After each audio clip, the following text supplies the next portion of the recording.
Welcome back, ladies and gentlemen, to the NUEL Week 5 League of Legends. I'm Darren Darksel McOwen, and joining me today is Sin Icer McLeod. We're getting back into this with the final best of 3 of the regular season. We're seeing Warwick up against Loughborough. We did see Game 1. Unfortunately, it wasn't able to be streamed at the time, but we are back in with it. Warwick did end up losing that Game 1. They picked a hard pick composition based around Jhin, Morgana. They had a Rumble as well, and an Ahri that did start to get rolling in the mid game, but slowly the Death Ball scaling composition with the Orianna and the Gnar from the side of Loughborough just became too much to bear. It definitely did, and even though Irisu on that area was dominating the early game, getting solo kills in the mid lane, it was too much to bear, as you said, with that Death Ball composition coming online, with the Graves, with the Gnar, and with the Orianna, just be able to destroy everyone. But we are into Game 2 of the night in this best of 3 between Loughborough and Warwick, and the first ban will be the Aatrox. Yep, just taking that away from Death by Lollipops. It's a commonly banned champion, very strong in the top lane right now. Wanting to see it be nerfed before Worlds, because otherwise it will be one of those 100% banned champions. If you remember, Worlds is 100% banned champions of the past, like Kalista last year. Literally 80 games played, 80 banned Kalistas. And it was very high priority last year in the LCK, which is why it was so dominant, or would have been so dominant in Worlds if it weren't permabanned. Kindred and Katarina taken away, as well as that Renekton. Very similar bans actually coming out from Loughborough in this game as in the last game. So earlier in the season, we did see Erisu have a brilliant performance on the Katarina, and I did get a DM immediately after that game saying, so I guess we're never playing Katarina again, acknowledging that it was such a strong pick that no one would ever be allowed to let that through in a ban against them. Well, Vladimir will round out the bans from Loughborough, and it will be the exact same bans as in the first game. So their picks they genuinely do not want to see. And Graves picked up for Tea-Cake. That means he doesn't want to have Gecko on that like in the last game, as he snowballed hard. So on the reverse matchup now, with the blue side being available to Warwick, they first picked the Graves. Last time it was the Gecko on the Graves, so we're going to see what he chooses into it, and if we're going to see that much of a different match. Oh, okay. I like this. It is spicy. The so Quinn this is being locked the in. Nerfs as well. We've heard recently that they're going to nerf Quinn. They're going to nerf the fact that the Storm Razors and the Duskblade don't have a unique passive to the ground. So these two items on her make her such an effective burst champion, and she is so good at tearing through front lines and getting on top of the back line in those fast-moving scenarios where she's using the tag team effectively. And also the great thing about Quinn here in the first pick is she can be that flex pick. She can go to Waluigi in that bot lane role. She can go to Death by Lollipops in the top lane. As Morgana gets locked in, they could lock in a Caitlyn here for that really horrible matchup in the bot lane. But that could be the Brand bot lane as well, which would also be a pretty rough matchup where Brand has that long range damage with the Pillar of Flame to just clear the wave and really not be able to be effectively dove upon. I love the Morgana into the Sejuani as well, denying the ultimate to lock people down. It's just providing a lot more utility to the team. Well, we've seen pro-level players like Amazing on Schalke No Fear use that Sejuani to get going and to really support his team a lot as Rakan gets locked in. Let's see if Gecko can use that Sejuani as well as he did in Graves the last game. So this Morgana is now set up to be such an impactful champion. You can see when you've got Sejuani, Rakan in the opposing side, the Black Shield has to be so effective. The timing has to be near perfect. Otherwise, there's going to be real issues for the team with all this lockdown potential. And see, once again, Waluigi, they want to go for this Wombo combo. They want to go for these hard, aggressive Death Ball comps once it comes to the end of that mid-game transitioning towards the late game. And there's that Ahri respect ban onto Irisu. They don't want to engage Irisu on that Ahri since it was so dominant in the early part of the last game. Kassan and Xayah being taken away also. With those two bans, you can see instantly they want to play a control mage in the mid lane. Ahri good into control mages. Kassadin consistently good into control mages. So maybe wanting to go back on the Orianna. This is where they do hold, I assume, the last pick for mid lane, so they can play around it. But Orianna is definitely a pick that has to be considered as a ban here for the side of Warwick. And they'll ban away the Vel'Koz instead. Xayah has to be banned away so it doesn't go with the Rakan. That still leaves Quinn available as the AD carry, but Vel'Koz being taken away. It's actually rising a lot in priority in solo queue and in competitive metas. So Generally, I'd want them to pick an ADC here, but you can pick a flexible ADC, something like the Swain if you so want, where you can have that flexibility to put in mid or top and still rotate the Quinn, and then you can hold mid last pick. But they are just going to go hard in with the mid lane as Zoe, so they do want to set up this Deathbolt siege with Zoe able to land those long-range trouble bubbles, but to set that up, but Quinn still being a flex pick between top and ADC, they're leaving that till the last moment. They might be able to get the counter pick with that Quinn in either lane, and Zillion being hovered here. But let's talk about that Zoe lock-in. That is a champ that everyone in the mid lane wants to get. With the highly immobile Brand as well being a target for her, that's definitely a great start, but that's not great into Zoe either, with the ability to land that trouble bubble at melee range if you end up getting into range of it. It's just Zed will have trouble assassinating her, but if he starts to get rolling, he will tear her to pieces. And just the last pick being locked in will be the Dr. Mundo for Dardhong in that top lane. So Zed, we're guessing that's towards the mid lane? I'd guess the Zed is mid lane every time. You don't really see Zed in any other lanes at the minute. Brand bot lane, Zed mid lane, Mundo top lane. It's all fairly clean cut at the minute. There's not really any shenanigans to be had. But I really like this as well. Okay, this is it's really tough to get working if you want to pull it off, but you've got to be able to land the ultimate onto Mundo as he pops his ultimate. So he just gets low enough, and it doesn't matter how much he regens, because as long as you land that first hit of the ultimate and get him low enough at that point, you can execute him. So he has to be very careful, as Urgot does a lot of damage, and you can effectively go for the Thornmail on him. You pick up the Black Cleaver into Thornmail, and then suddenly Mundo can't heal against you anymore.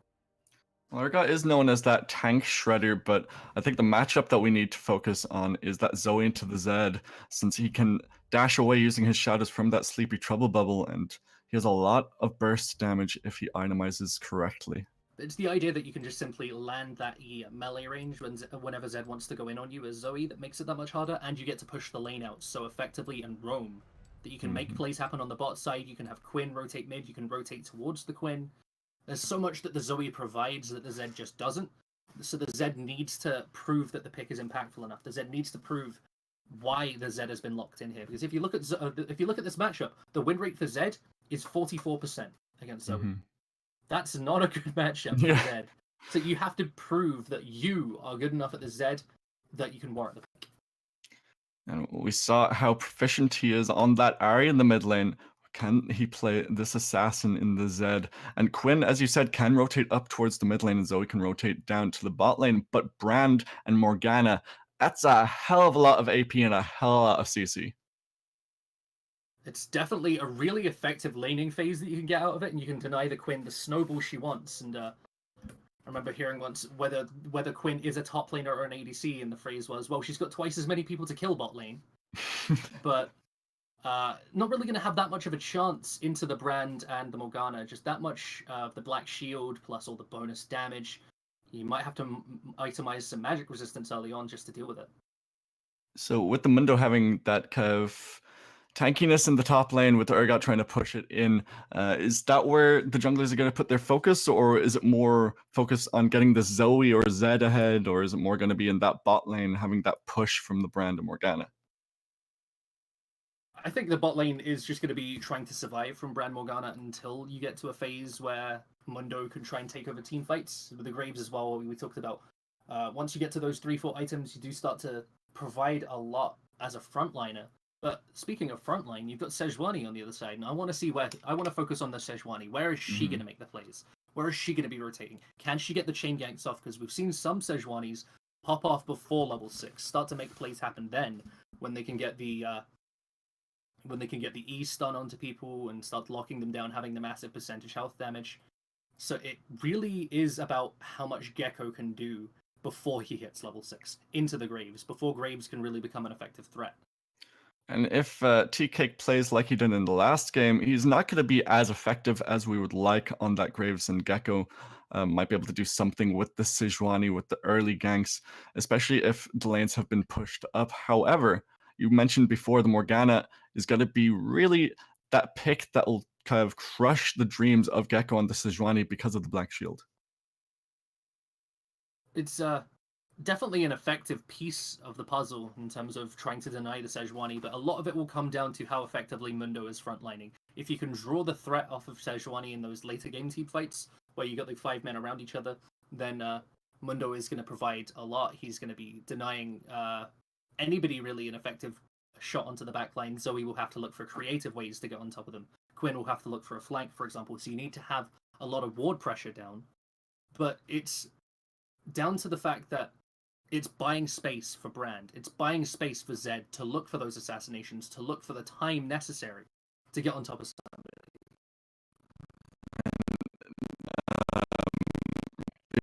Picked up by the Zed or by the Quinn in the bot lane, they're going to really be exposed to those high amount of CC for those gangs from the Zed before he can shadow out. But early game, when you pick up that Dark Binding, if that lands onto the Quinn, she's just going to be blown up by the Pillar of Fire. It's definitely an effective lockdown tool, and it can take Quinn out of the game entirely. So you do need to think about getting that QSS fairly early on.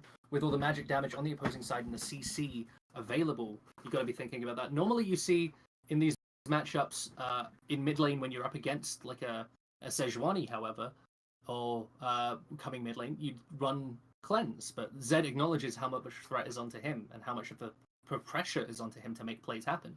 Mm-hmm. He's had to go the Ignite anyway. He has to go for those outplays. He has to be able to dodge out the the Glacial Prison himself. Well, we'll see if he can actually dodge out that Glacial Prison and dodge out anything that Nyx can throw his direction as well from this Rakan, as we are onto the Rift for the second game of the night in this best of 3. See if we can bring it to a third game between Loughborough and Warwick University. Warwick with their backs against the ropes on this blue side this time, so they did get that first pick Graves. We'll see if they can make use of it better than Gecko did last game. You got to say, really lackluster during those early phases. T-Cake now playing against an even worse early game jungler in the Sejuani. Can he make use of it? Well, my client has actually bugged, so I'll have to reconnect. So I managed to avoid the bug. I had the bug last game. So, unfortunately, Spectator's having a bit of an issue at the minute where it just says, yeah, the Spectator couldn't load. Good for you. And then you're out of the game. Spectator has been buggy for the last 3 or 4 seasons, my friend. It's getting worse, though. It actually is getting worse, yeah.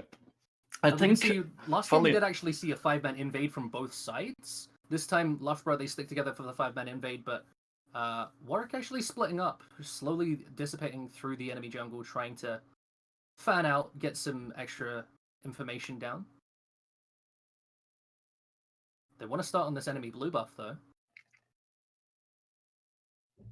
And I will be slowly loading in. I am into the game actually now, if I'm correct. Okay, so yeah. The bot lane's about to walk into 3 people. They do get a ward down, so they are safe. But now it's they're on top of the blue buff here. Zoe's having to rotate in to try and stop Graves from stealing this away. We'll throw out the Blinding Assault to get that passive, and they'll actually steal away this. Actually, they'll take their own red buff. Sorry, and Graves won't get anything from that invade. What actually seems small but is huge here is the effective denial it is for the Graves. He's a whole camp behind now, and Sejuani gets to go in and try and steal the blue buff right back. If she gets the time to steal this away, and is actually unpunished by it, then she is a camp ahead. She gets the 3 buff the Graves, and sit comfortably up in CS, knowing that Graves can't invade. Well, she seems to be getting all the time in the world on that blue buff. Graves might be thinking of going down to get this Rift Scuttle. He will be spotted out by a ward on the river, though. Yushumi acknowledges the play here and is looking to try and vertical jungle it. Deep ward there, though, from T-Cake just to get the knowledge of where the Graves will be if he gets onto top of those wolves, and will go for the other Scuttle himself. And Waluigi being heavily punished with this push in the bot side, already landing a Pillar of Flame and chunking him to almost half health. Really effective, and this is what we talked about already. The pushing bot lane that's now 2 games in a row that the side of Warwick have drafted for themselves has definitely been one of the strongest points for them. And here's an engage in the jungle. Oh. Actually, Zed goes in with the combo, picks up first blood. This is going to be another kill. It goes over to So Simple this time. Trade 1 back, 1 apiece. This here will lock down the Graves. So we'll lock down the Sejuani, and we'll nullify the rest of the engage there.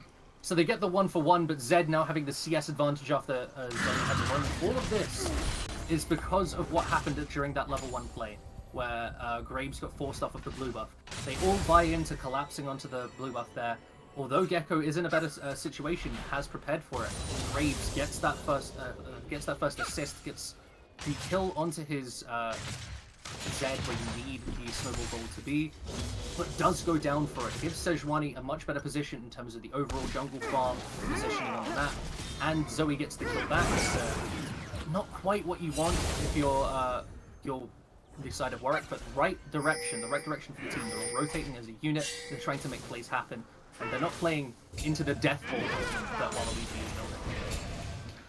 That's exactly it, and that first blood going over to the Zed is monumental. It's almost 300 gold in his pocket extra compared to the Zoe, only 4 farm up. And although they traded 1 back onto So Simple, that first blood gold is really, really crucial. It definitely helps when you have to go for longsword first. It does say that you are going to concede the laning phase for the most part, but it also says that you're going to itemize towards that. This is a really early engage. Lands the Sleepy Trouble Bubble, and Ignite will have enough damage. He flashes forward for the kill. You can see that the Sleepy Trouble Bubble melee range to deny the aggression, not enough. The Ignite already through, though. Execute, the Electrocute already procced. Arisu is able to pick up that second kill now. The snowball is rolling. Let's see how quickly it goes downhill for the side of Loughborough. Gecko's in the mid lane trying to stem the bleeding a little bit, push out that wave so that So Simple won't lose a huge amount of CS, but he's already down by 10 CS in the mid lane. That's a wave and a half. 4 CS per minion. I love that. That's such an effective thing. When you're just doing your job by helping out your mid lane, and then you end up getting 4 CS per minion, feels so good. He's going aggressive in the mid lane, uses the exhaust, trying to land Pal Stars as well. Will shut him down. And that was really well played by So Simple. Nice turnaround there. Arisu staying a little bit too long, hadn't gone back and picked up any items yet. To land that bubble, does pick up the kill right back, so about even standing still. Just a couple hundred gold lead, and that comes from the first blood onto Arisu. And both mid laners, same KDA now, 2-1 and 0, and only 6 CS between them. As Sejuani made a little bit of a jungle invade there to get a little bit of deep vision with that control ward. Decides to back away because the red buff and chickens were not up. And every lane gonna go back to pretty standard at this point. Corruption Potion and Blast One on the brand. So Graves just about to be spotted on a ward here, so not gonna be providing any pressure to mid. So ends up dissuading him for a little while, and buys the time for Gecko to plan his route out of the map. Now around him. Go for the eyes. Level 6 starting to get hit around the map. That's a lot of damage onto Arisu, but Graves is here and barely any mana for So Simple. He's gonna try and get the combo out with the Death Mark. That might be enough. And it just about isn't. If he landed another one of the shurikens, she would have gone down. It ends up using the flash to the bonus movement speed you get from the Spell Thief, enough to get him out of the way of the shurikens. So that is the flash gone in mid lane now. Still a summoner advantage having the Ignite available for So Simple. Just the Zed buying himself back some pressure, buying himself back some time to get to either the Yomus or the Duskblade and start to be an effective threat, not only to the mid lane but to the side lanes also. Zed was making tracks down to the bottom lane, but he was, I think, told to go away because they had vision in the river there. And if we look towards the top lane, Urgot is having that little bit of an extra advantage. He has gone for that early Executioner's Calling for to dissuade that Mundo's healing. I do like the Executioners early on. When you have enough base stats, massive shielding, and everything you get from being the Urgot, you can't afford to do this. You can't afford to get that utility item, because it gives you the lane matchup around that level 6, and you get to play around the ultimate of Mundo that much more effective.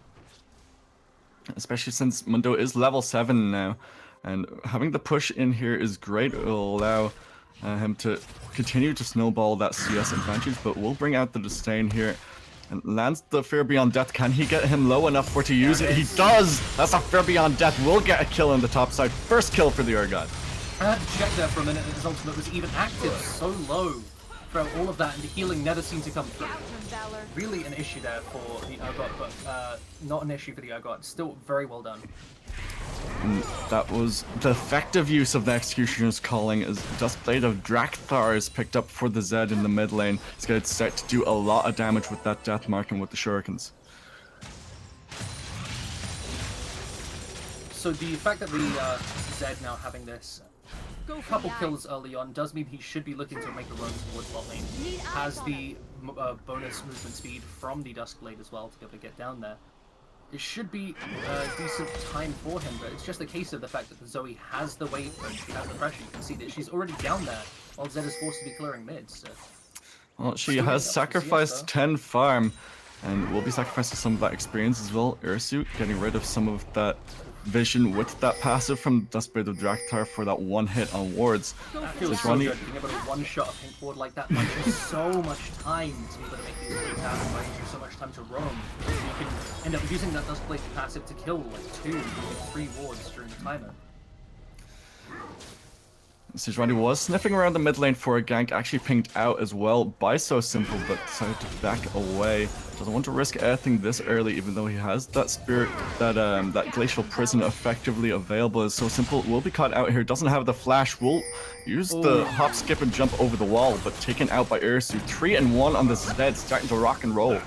He said that he needed to prove why he is on this Zed pick, and it seems to be working out thus far. 3-1 up in CS, denying the Zoe the control of mid lane. And now, this is where you can start to look to Zed as the side lane split pusher. And works a lot better than Ahri in that sense, when you can just 1v1 any on the map and be that much more slippery. That's the effectiveness of the Sejuani we were questioning in Champion Select. If he can use that ultimate proactively, and if he can use it to lock down the Zed, hasn't done anything yet in the mid lane except for clear a couple of creeps from the mid lane, and hasn't really done anything anywhere in the game at this point. It's the problem. Gecko seems to have been really lacking proactivity in both of the last 2 games here, and it's leading to a situation where Loughborough want to make things happen. They want to start to get leads. They want to start to get advantages for themselves, but there's nothing on the map for them to take unless the jungler makes it happen. The lanes aren't getting advantages. The only lane that is getting an advantage is the top lane, but that can't take the tower. You can't snowball that matchup until Gecko gets there. So it leaves you in a situation where you just push the wave into the tower, then have to back off again, but you can't get Rift Herald because your jungler's not making anything happen. It's a rinse and repeat where you're just waiting for Warwick to make plays into queue. And it almost spelled disaster in the last game, except for the fact that So Simple started to snowball on that Orianna pick. And actually, sorry, it was Ahri pick. My apologies. Actually used the ultimate there, but whiffed it. But they have 3-man in the mid lane, gets the charm down onto the Zed. So Simple will pick up that first kill of the ganks in the mid lane. You can tell it's bad when the gank effectiveness is bigger from the Quinn than it is from the jungler.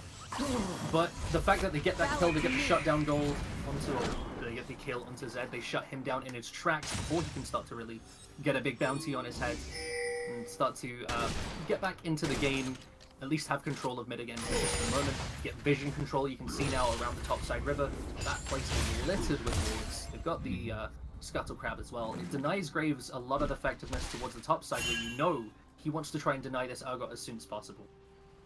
Well, he might not have jungle pressure, but at least he can set down some vision for his team. As you said, help that Urgot in the top side. However, if we look towards the bot side, that's where Noob Slayers have most of their vision at this point. It's around this Cloud Drake. And they want to make sure that Gecko can't come in for a gank there. It's also denying, really, Waluigi the ability to roam. You can take 3 or 4 wards on the way there, but it's been allowed to get this ward pressure around the bot side because the bot lane is so heavily pressuring. Look at the 20 CS advantage, the level advantage on Chazmaster, and the damage they've got onto this tower. It's all because of just the draft they chose. Almost 20 CS above his lane opponent on this brand. Won't quite get a pick onto So Simple on this, Zoe has to use her actual flash to get away from that engage. It's worth it there to escape, but does end up losing her pink ward as well, as she has to walk in and step up and tag that brush, but instantly flashes out before any real damage comes over. Now, Deathmark onto flash. so simple. You're going to die, my friend. Drops down the ignite as well. Actually uses the stopwatch. Will survive that engage because of it. Because she didn't get the proc of the Deathmark. Well, it's a one-use item, though. You need to wait until you've got the Zhonyas now to be able to make things happen again. So, the fact that this threat is constantly there... Oh, you're going to use the Seer Oh! Pillar of Flame. Will get taken out. Chazmaster takes the kill credit. Nothing that Nax can do here. So simple wandered down, but is on the third health. Can't really do anything to support the team. Ersu is also going to wander down. Hits with the Sleepy Trouble Bubble. Lands the binding down to almost half health with that Pillar of Flame lands as well. There's nothing that Waluigi can really do in this game. It's just starting to snowball out of control onto Irisu. You can see the denial effectiveness of the Morgana. Whenever somebody wants to make a play happen, it's the Black Shield, it's the Q coming through. But what is the Zed doing here? He's underneath the tower, will get the kill, but sacrifices himself for it. What is he doing? That was a bit questionable, but I think that's a spam question mark king moment. But walks under the tower, does get the kill for himself, but really you're just giving the Zoe more kills. And who provides more in a late game scenario? A 4 and 3 Zoe or a 4 and 3 Zed? And you got to think it's the Zoe with the teamfight pressure that she has with landing Sleepy Trouble Bubbles, long range assassinations onto targets who are completely immobile like Chazmaster. And that's where you start to get worried, where the Zed starts to fall off. Well, how does that impact the rest of the team? How does that impact the rest of the map? Not positively to give up these 1-for-1s. Well, one can think of it as sacrificing himself to get that Cloud Drake, but Cloud Drake isn't the most effective Drake by any means, and it's not exactly something that Gecko is really hard pressuring. And speaking of Gecko, he's towards that top side, gonna try and help Death by Lollipops get a kill onto Dard Hong here. He has his ultimate available, that's Sadism, but Fear Beyond Death and Glacial Prison is also available. And especially with the execution is calling, you got to think they're looking for the first tower of the game though down here. We'll go in, flashes away from the engage, and we'll pick up that first tower, blood easy peasy. Force the flash out, they get the first tower, that's exactly what they wanted, don't need to force any harder. Look at this near 50 CS lead for the side of Death by Lollipops, it's working out really well. It is working out really well. He has 1,500 extra gold in his pocket as compared to his lane opponent, Dard Hong. And they're actually grouping around this mid lane on the side of Waluigi. They're going to try and get a pick here. And lands the Seer, lands the stun. Pyroclasm comes out as well. Chazmaster going to be tagged with the Q from the Rakan. Going to be cleaned up by the Zed. One would assume pops and will go down. That's 2 kills. 3 kills, actually. Sorry, it is 2 kills going over to the side of Noob Slayers. Gonna try and get a pick here. We'll miss the Paddle Star. Misses the Dark Binding as well. Throws down the Ignite and will pick up another kill. It's a lot going down, so keeping the gold pretty even. And that ends up being just the mid laners trading kills again as Erisu picks up the 3 kill participations there, but so simple with the cleanup onto the Morgana on the backside. 3 for 3. Sorry, 2 for 2 rather on that fight. And gotta say though, so simple as we keep alluding to, will outscale. It's the side of Loughborough that have the scaling composition here. When you look at the Urgot, the Sejuani when they become late game tanks, the crit that's gonna come through from Waluigi in the late game. They can death ball so effectively when it comes to that point. Whereas if you have a Zed and the Graves, it's a little bit harder to death ball because you don't have the hard engage. All you have to rely on is the binding to make something happen. And there is a brief pause coming out from the side of Noob Slayers.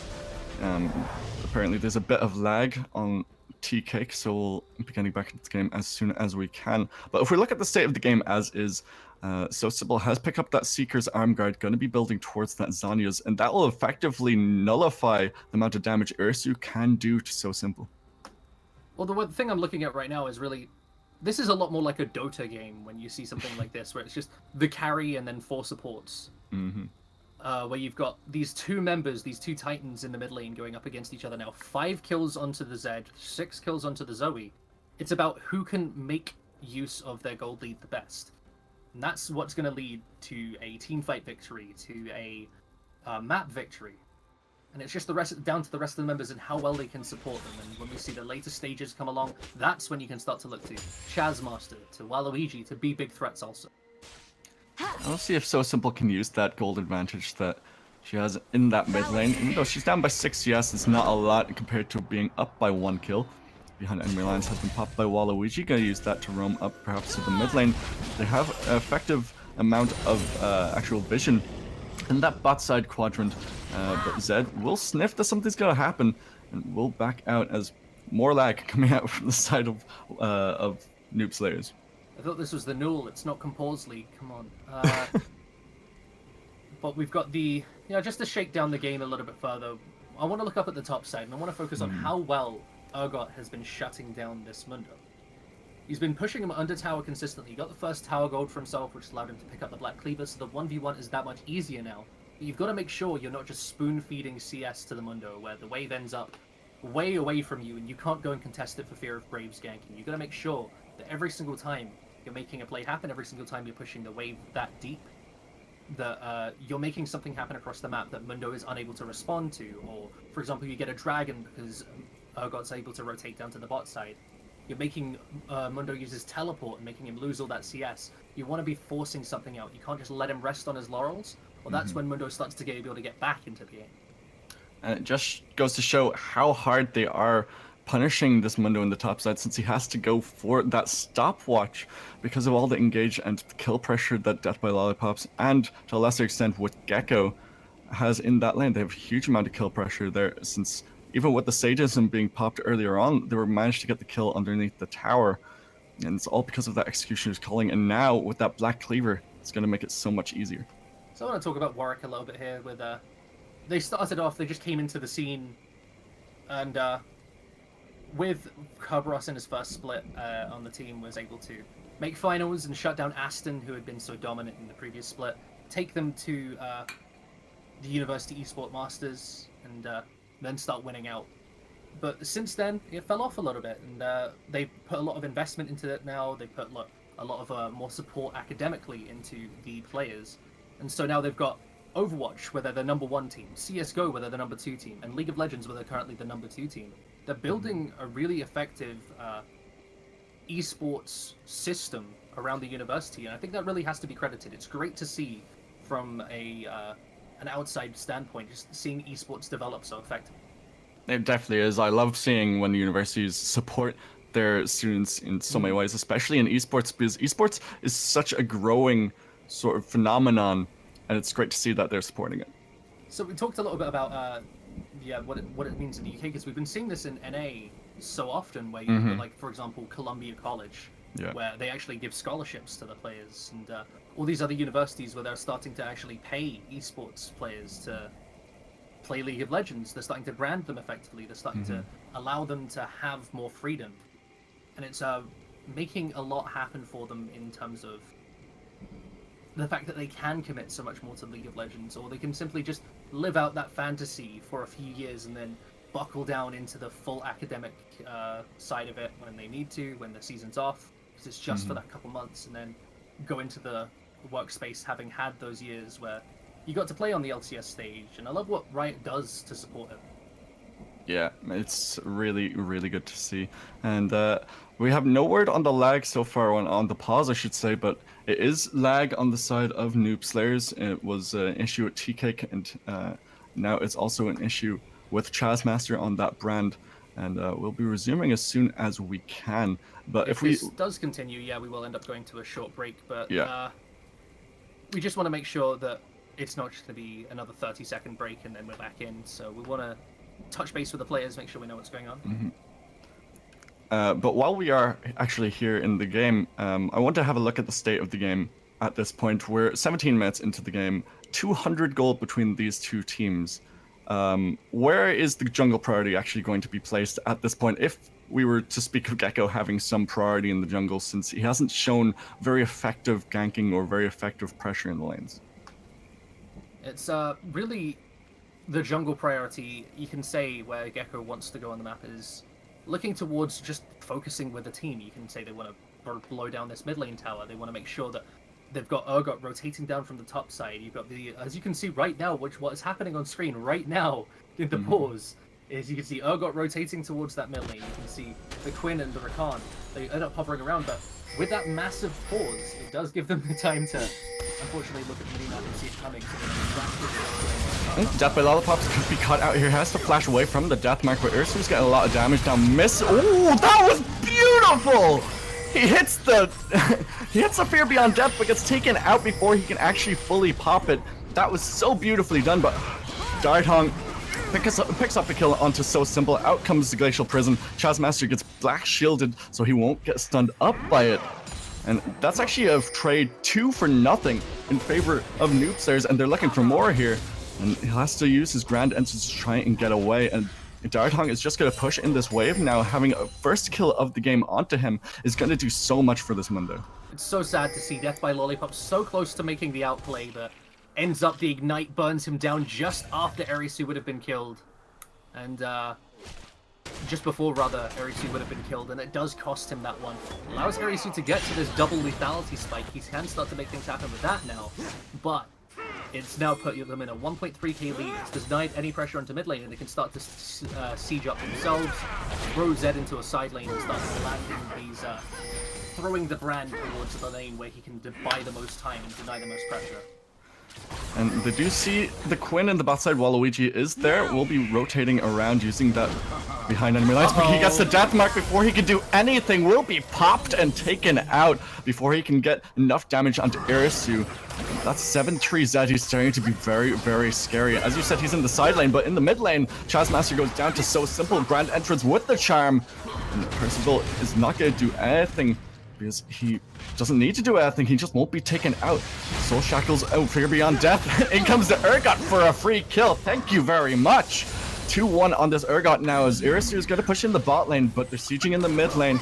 And Death by Lollipop's going to TP to the bot side to save that tier 1 tower there and respond to Irisu's push. They're just going to take this tier 1 in the mid lane. It's like we've been saying, Zed, yes, he can make the 1v1 happen, yes, he can pressure the side lane, but look what happens mid. They get 2 kills, they get the tower, they get the gold advantage, and they win out on the play. It ends up being the 2-for-1 and the tower. You can't say that Zed is winning out in this matchup. Even though he's making all these plays happen, he's got Zoe to the point where she can make just as many. And just about a minute ago, Noob Slayers were 1.3k ahead.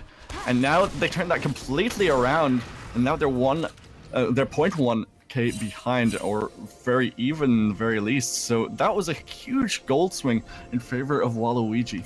Loughborough, Warwick, they're swarming around this dragon. They want to make something happen here. It's an Infernal Drake, so it is one of those high priority Drakes, especially for the Zed and for So Simple. So both teams want to try and go on this. Gecko is there. Will he use the Blast Plant to get over? Dragon burnt to half health, wants to try and make something happen, has to Arctic Assault away from the Dark Binding, and the rest of the team is there for to help. We'll go over to Noob Slayers there, and they will try and peace out here. We missed the Sleepy Trouble Bubble, and they're trying to get a pick here, trying to follow up since they missed this opportunity. Will land that Glacial Prison, looking for something. Soul Shackles comes out. In goes the Rakan. Can he find something? That's a 4-man charm. And Deathmark comes out onto the Rakan. That's a kill onto Darthong as Waluigi goes down. They're looking for it to follow this up. And Percival and Chazmaster. Fear Beyond Death. That was a thread the needle shot. He will get his 3rd kill of the game. They're looking forward to get another. Irisu goes and gets another kill. That's a rampage, but will be taken down for his trouble. That is a 2-for-1. Sorry, 2-for-2. So both teams come out with the exact same amount of gold again. But what is the play that's made off of the back of it? They get the Infernal Dragon, but they're likely going to lose this bot lane tower. It ends up being an even trade, and once again, who do we say the even trade benefits? It benefits the side of Waluigi, who want to get to the side the time where they can Deathball, where they can exist as a 5-man unit and ignore the Zed completely. There's nothing that Darthong could do on that Mundo to defend that tier 1 tower in the bot side. That means that there's 3 tier 1 towers taken now by Waluigi to the none taken on the side of Noob Slayers. So they're starting to snowball since they have the map completely split open. But what else does that provide on the map as well? You can think about where the vision is now going to go, how deep they can push the waves. They get all these waves deep, they push the vision deep. Suddenly Zed's unable to make plays. He's always in vision whenever he wants to make anything happen. Denies a lot of his aggression, denies a lot of the plays that a Zed can make. Puts you in a situation where you are much more comfortable.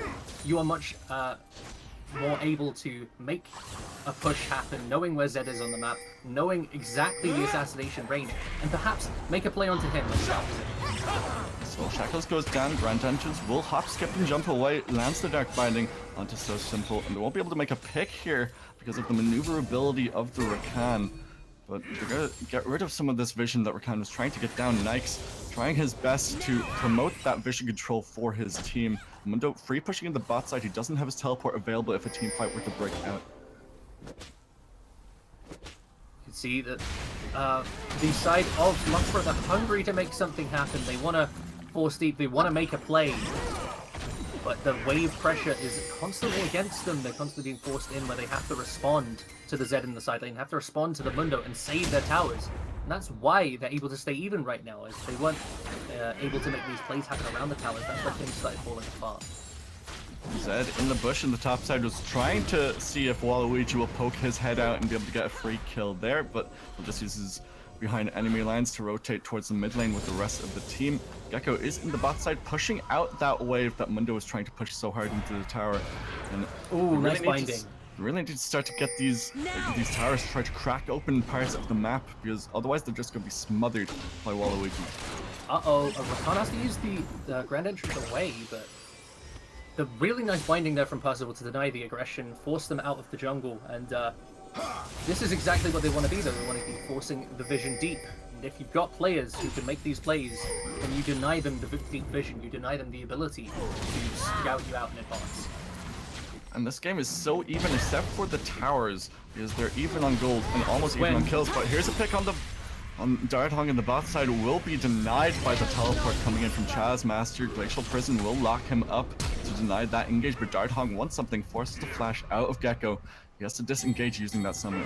So flash for TP, but it does mean that you can see the rest of the members of Loughborough starting to move towards this bot side.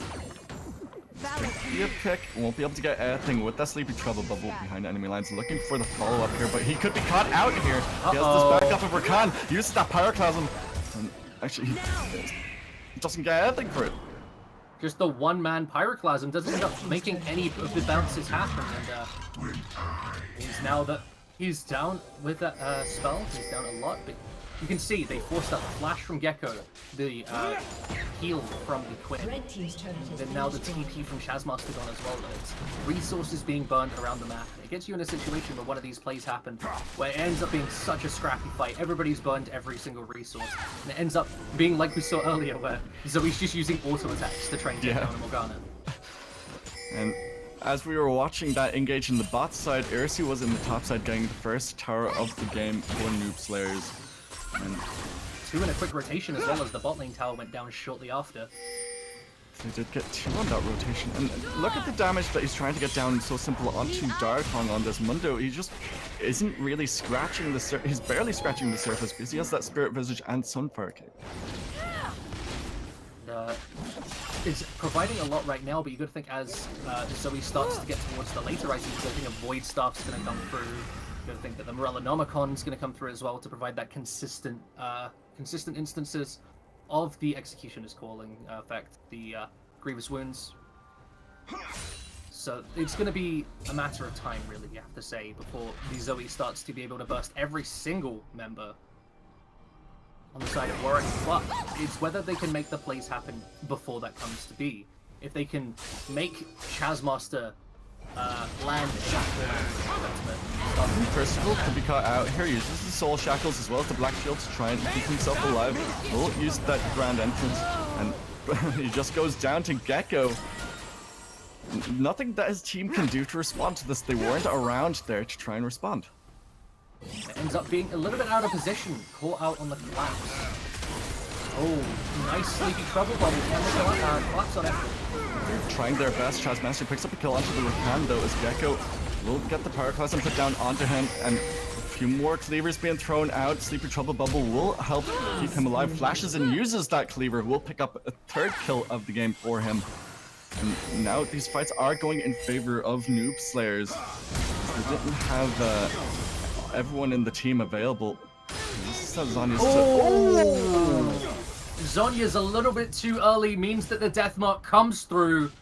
And that's Erisu fully online now. We can see 9 and 4 with the Mundo coming to pass it as well. This is the time at which they are the strongest. And they have the push in the bot side, the 3-man in the mid lane, the bot lane on its way.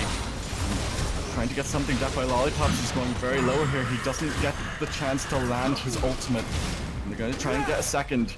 Just the flash away. In comes the Quinn as well, but Mundo goes where he pleases, gets a double kill. T-Time is in a bit of trouble here. He has the support of his team. Waluigi, triple kill for Dardong. And we said this was the win condition for the side of Warwick. If they can get Mundo to the point where he's online and capitalize with enough of an early game advantage, capitalized upon. They got to themselves now a 5k lead. They got themselves to the point where the Graves can actually be online. Zed is making these assassinations happen. They built enough of an advantage to capitalize.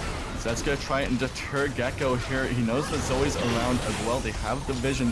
Drowsy comes out onto the Mundo. That's not the target you want to hit. Out comes the Palstar as well. 2,600 on this Baron. Can they steal it? Has the blast plant. Goes in a little too early. Palstar comes out. Gets it! She steals it! That's great for the side of Waluigi. And that gives them the time now to turtle up, to clear the waves, and now they've got this Baron buff on the 4 members. It allows them to hold. It halts this death ball of Warwick in its tracks. It means that the Mundo can't just run people down, because they'll have 3-4 waves in the way, stacked up with this Baron buff. It's so much harder to push. Even though Gecko went in early for that, he still managed to out-smite T-Cake, and that's Baron onto 4 players now. So the Baron buff now being on the side lane Urgot as well means that multiple people have to respond to that. We'll be able to eventually win out the side lane versus the Mundo in spite of those 6 kills on him. So, really starting to add up, really starting to be these threats coming through from the side of Loughborough. But we can't just say that, oh, Loughborough, they're building these threats, they've always been building these threats, they've been coming from everywhere. No, they were falling apart. Everything was falling to pieces. They had Zed just assassinating So Simple on multiple occasions. Death by Lollipop suddenly found himself unable to have impact in a fight. Forced a couple members low, but that was all he could get. And Dardong was able to run people down. This was really bad times for the side of Loughborough. They needed a way back into the game, and that came from the hands of Gecko with the Baron Smite. It definitely is a way back into the game, but they're still so far behind. They're 4,000 gold to almost 4,500 gold behind Loughborough here. Sorry, behind Warwick, and they're trying to still claw their way back in, but what worries me is Waluigi on this Quinn. It's not getting anything done. He's got the 2 big items, but the item spikes are coming a little bit too late to really have an impact. You can see that the big damage items have come through already for Chazmaster, and Zed's now at 3.5 items as well. It's just too hard for him to get involved in these frontline fights when there's so many threats to him. They're taking away that blue buff, and they also got that Cloud Drake, 1 Cloud Drake to Cloud Drake and an Infernal Drake. That Infernal Drake helping out so much for the damage. And they're gonna try and push out these waves now. There's no neutral objective on the map for them to contest. So they're gonna seemingly just want to push in this mid lane since they're all grouped around here, maybe looking for a pick.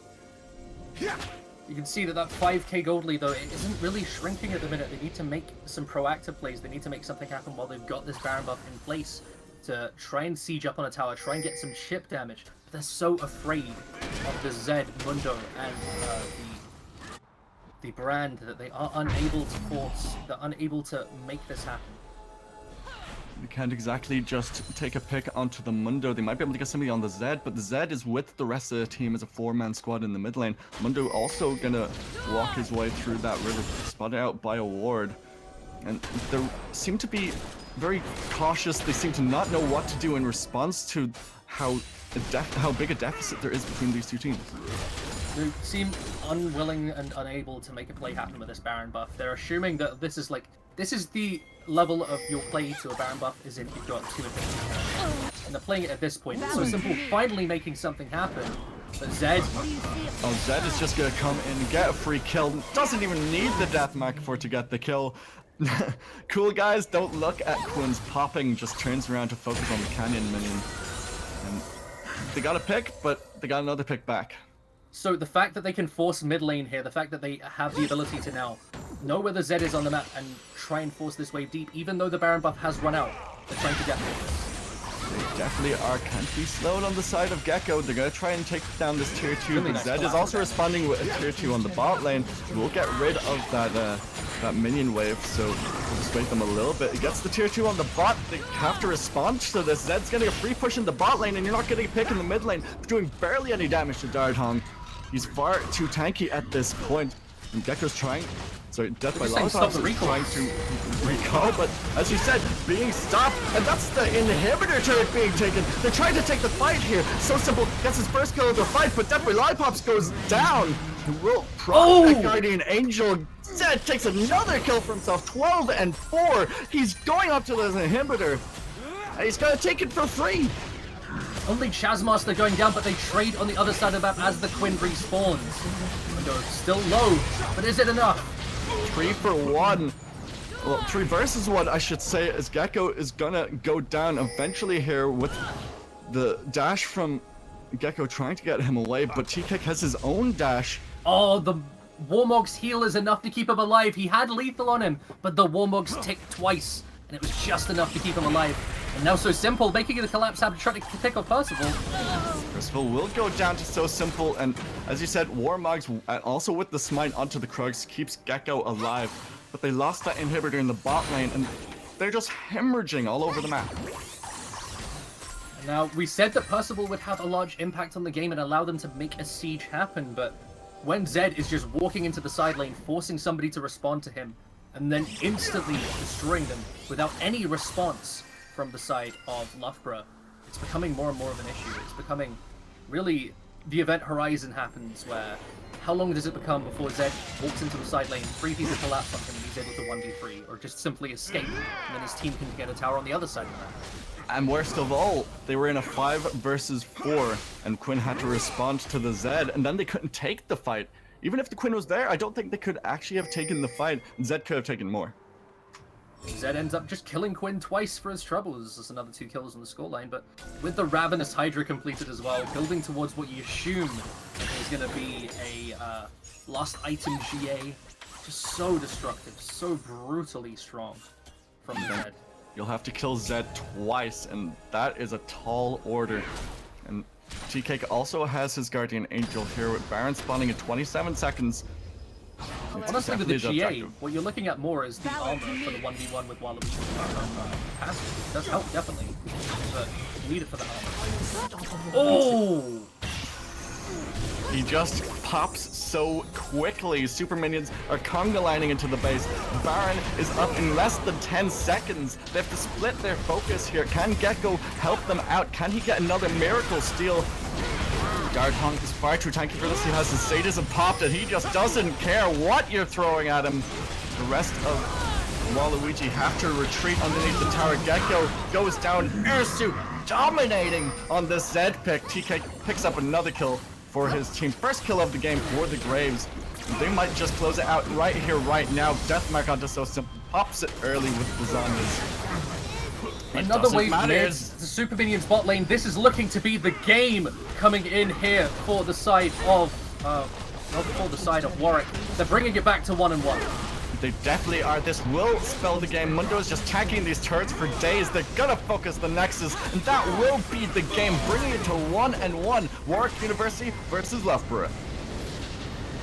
Now we're looking at game 3 with the Zed being so effective into the blind pick Zoe. It was the counter pick. If the assassin worked out, we said in the early phases of the game, was it an issue that the Zed was trading 1-for-1 with So Simple?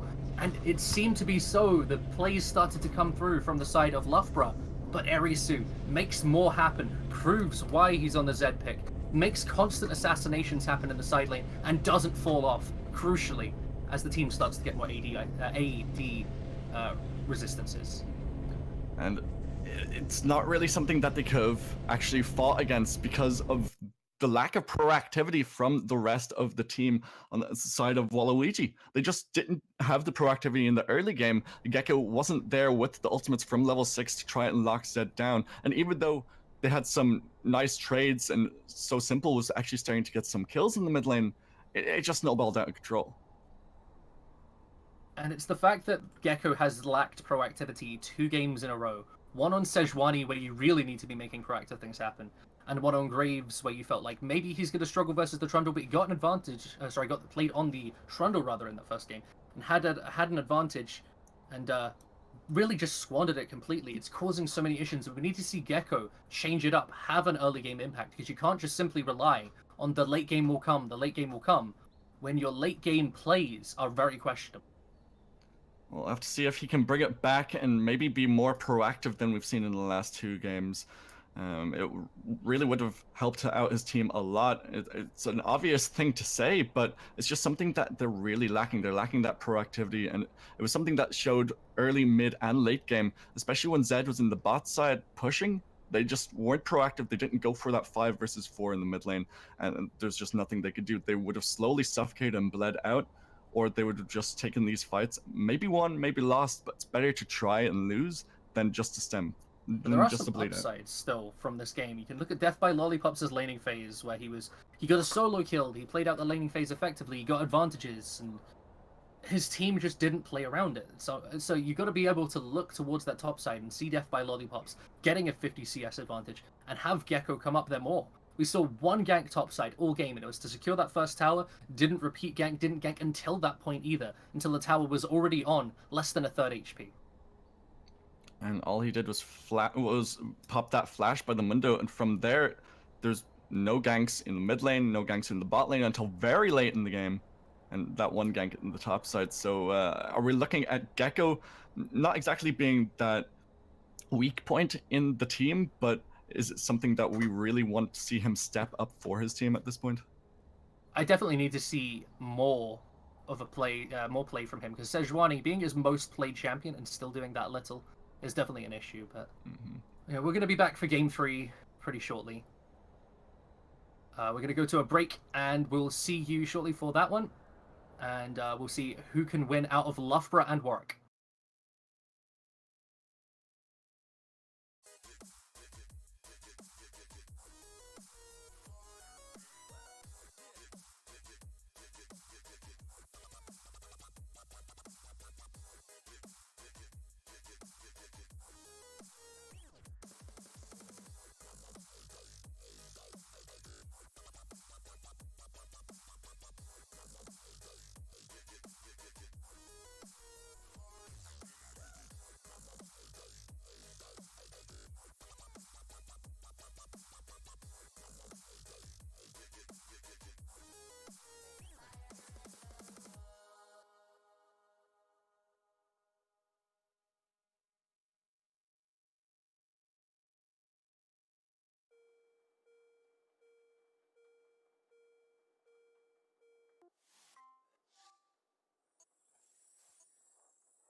gentlemen, to the final game of the night between Warwick University and Loughborough.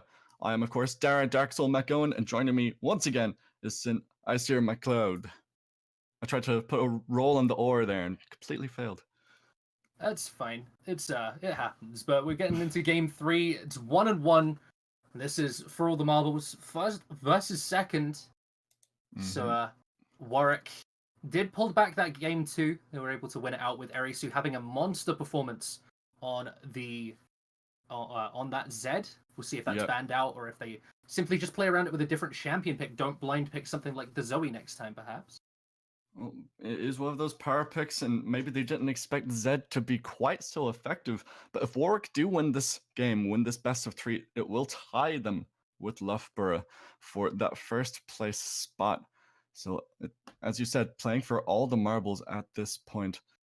And we'll be getting into Champion Select in just a couple of seconds now. Is there anything that you would like to see either particular side be banned away or been picked up? Since we saw some changes up to the draft with the Ari being banned because they saw Irisu on it, they didn't want to be against it. Do they have to ban that Zed out? I think they're really afraid of Erisu right now because So Simple can't stand up to Erisu's performances. And I suppose that is the difference between having a D1 and a Platinum 5 mid laner, but Erisu has been really causing issues for Simple, whether it's just making a larger impact overall across the map or having a larger impact in the 1v1s. It's been really a great performance, and it's only when So Simple had the support of the Rakan engage to help the shockwaves land that it was able to be strong enough. So I want to see Simple have either a safer matchup mid laner with a lot more focus from Gecko, or simply just have a better performance himself on a personal level. Well, we'll just have to see how they change up their pick and ban to try and perhaps counter Irisu. Renekton being banned away. It could be the exact same 3 bans that we have seen in the last couple of games, where it'll be the Renekton, Vladimir, and Katarina being banned away. I'm going to say that all season long, Irisu has been so consistent for Warwick, and I've really enjoyed watching him. Every single game I've seen. Is that fear I smell? Really putting up big numbers. And you can see that from the fact that Katarina has been perma-banned against him, how effective he's been on these sort of champions.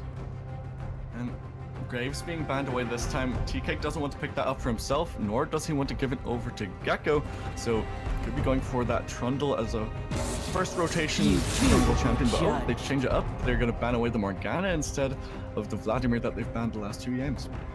Morgana is effective. We talked about the effectiveness of Morgana into both the Rakan and the Sejuani, so if they want to go for either, you really want to deny that. The laning phase is so much easier when you have a Morgana on your side against that Rakan. So I can imagine that you want to see a Rakan come through from the side of Nyx. Just 5 more seconds for them to lock in their first pick. Will be the Zillion, technically a flex pick between the mid lane and perhaps the support role, but it doesn't really give away anything to the side of Loughborough. Oh, sorry, to the side of Warwick. We've actually seen this one in the past from Warwick, so it's interesting to see. But the Zillion coming through, famously Killian, will stop assassinations being as prevalent, where you can just deny an assassin so effectively, and then you see Erisu perform that often on these assassins. It's understandable to ban him away. This is not an Akali pick. Akali is banned. I'm just going to quickly drop a message and ask what that is a proxy for. While we're waiting to find out what that Akali actually is, it's Brand. It's Brand. Okay, so Chazmaster used that Brand very effectively in the last game, and he dominated the bot lane with the Morgana, and Daradhong will be picking up that Dr. Mundo once more. So this means at the end of the champion select, we're going to dodge out, quickly run through it again with everybody just picking their own champions. But that Akali does represent the Brand for a Chazmaster reassume again. Obviously is a flex, can be played in the support role, but I really want to talk about this now. Not into Mundo. This is a matchup where you can go Blade of the Rune King first item. You get the Executioner's Calling, you get the Blade of the Rune King. You can actually start to chunk him down, becoming a split pushing side laner, and deny Mundo the teamfight pressure by holding him in a side. And I think that actually would be really effective in this game, not just because the Mundo's been picked up, but with TK being able to focus in other lanes and force the priority being put by Gecko into the top lane. Then. I think with Gecko having any pressure on the map, it would be better for Loughborough. I don't think it's about where he impacts. It's about having an impact. Because he's been a mobile ward thus far in the series. He got the first blood in game 1, and then proceeded to fall behind massively in CS, and then still have no impact. So I am not convinced with Gecko's play. I'm convinced that TK, even though he is well, will come out the stronger jungler, and the fact that Erisu is making enough of these roaming plays himself is making up for the fact that they've got a lacking proactive jungler. Trundle will be taken away, and that's assuming that Pyke will be in the hands of Pyke in the bot lane, and Zilean probably in the mid lane for So Simple. Doesn't want to go into a Zed or something and be just popped like the last game. They're not banning away the Zed, they're using that Zilean to pseudo counter it. We'll be banning away that Vladimir, assuming that that Bard will be in the bot lane. So it's interesting with the Bard into the Pyke, Bard being a very squishy support. Similarly, playmaking to the Pyke and the fact that you want to be... You don't have stun, you want to be trying to lock down members and doing a lot of damage, but Pyke is much more of a snowball support. It's not talked about enough. I didn't know. So when he gets that kill with his ultimate, or when he gets assists in a kill with his ultimate, with the X being under them as they die, you're getting an extra 200 gold lead for your team, essentially. Because that assist would normally give you 100, gives you an extra 200 on top of that. You can get the kill gold, and your teammate still gets the full 300. You're guaranteeing a lead for your team, which is much further with every single kill. It's in these bloodier games, which you see towards the lower level of competitive, Pyke is that much more important. And we got a Teemo locked in. I don't know if that's a Sejuani. placeholder or not. It is going to be Sejuani then for T-Cake. And we saw Gecko use that very ineffectively. It sounds harsh to say, but he didn't have the jungle presence in that last game on the Sejuani, so we'll have to see if TK can use that more effectively. So far it seems to be that Bard and the Brand in the bot lane. I've got to give credit to Death by Lollipops here. The opposing team picked 2 proxies, and he filled me in there instantly on both of them, even though I have heard nothing from the side of Warwick. So I appreciate that one. Mordekaiser, assuming that's going to be in the bot lane for Waluigi, and Kane in the jungle to round out that team composition. Very interesting. I've had discussions with other casters on the Mordekaiser prevalence in the current meta because of mages being in the bot lane. And it's funny because Gecko actually plays a ton of Mordekaiser. We're not going to see Kane bot and Mordekaiser jungle. That would be... It's his off role, I believe, but he plays a ton of Mordekaiser. It would be spicy, but I can't see that happening. Yeah, it's his second most champion behind the Sejuani. Sorry, one moment. But with the prevalence of Mordekaiser, well, of mages in the bot lane in the current meta, people have been saying that Mordekaiser's good. Others have been saying that Mordekaiser's bad because he's so buggy. But if he uses Guardian, using his scrap passive, it does a lot for him. It definitely can, but just having the healing from the passive coming through from the Mordekaiser and the W, you can throw that on a minion if necessary. You can heal off of that in a solo lane. But having the bonus experience from the lane where you and the Pyke team up effectively to get the extra healing, you can play that much more aggressive, you have the extra shielding. So it allows a more aggressive lane, it allows a more aggressive laning phase. So just to clarify, we jumped out of Champion Select and jumped back into Champion Select because now I'm angry. So what that means is a player doesn't own the champion, so they want to jump out of Champion Select and jump back in as soon as possible. So, for example, Dardhong did not own the brand, so he picked Akali, knowing Akali's a banned champion. That represents a proxy pick for the brand. And also, just to clarify why Akali is a banned pick is because she has recently been released, and there's always that week between being allowed to play it in solo queue and being allowed to play it in competitive. As the picks start to come back through, this time in the hands of the players that want to play them. So the thing I'm interested by actually is the Kane coming through. The Kane, a much more aggressive jungler. You really want to make these plays and skirmishes happen in the early game, because you need to make your transformation happen as soon as possible. you lose a lot of your impact if you don't get that transformation until, say, 15 minutes. You need to be getting that transformation on average around the 12, 13-minute It's the mark, maybe last towards the you'll 9-minute get. mark if you're really lucky in a really bloody game. But you can't rest on your laurels and leave Kane to scale in the jungle. He's not a hard farmer. Although he farms very quickly, he isn't based on items, he's based on that transformation. And hoping that Gecko will remember to take that smite, since it's on exhaust currently, I'm sure he will. Hey, maybe he's playing Mordekaiser. Your emperor Oh shall god, please return. no. We have a role swap. Maybe it's possible. It's possible. Look, Waluigi's running the smite. He It's is possible. running the smite. Please don't let it be Mordekaiser jungle. I do not. It could. I can't be. It can't be Kane in bot lane with Mordekaiser jungle. Maybe I like encouraging them. I know the Mordekaiser wasn't 100% was planned out here, and it is the switch. Gecko is playing that Mordekaiser. It's paid off. The fact that we look to OP.GG's is useful. He's played. This is his second most played champion behind the Sejuani, so putting him on a champion he's comfortable with, a bot lane where he can actually play proactively and maybe have an advantage into the Brand Bard, where they want to normally have that dominating bot lane, can definitely be impressive. And the fact that they banned that Morgana really helps as well. So it's Morgana denies Pike, Morgana denies Mordekaiser, and now that they've got rid of it, they've lost a lot of the pressure bot lane that they had otherwise from the side of Warwick. And even though there's a lot of CC still coming out from the side of Warwick in the bot lane, Mordekaiser has a lot in his favor. And it's interesting to see that they actually decided to role swap this, because Gecko in the last couple of games wasn't having the best time. He didn't have any jungle pressure. We've been saying it for the last 2 games. He hasn't really had that jungle presence. Perhaps Waluigi can actually have that jungle presence this time. Well, I'll be impressed if he can on the Kane, but this is definitely a change that is welcome to me because of the lack of pressure that Waluigi had. Sorry, rather the lack of pressure that Gecko had in the jungle.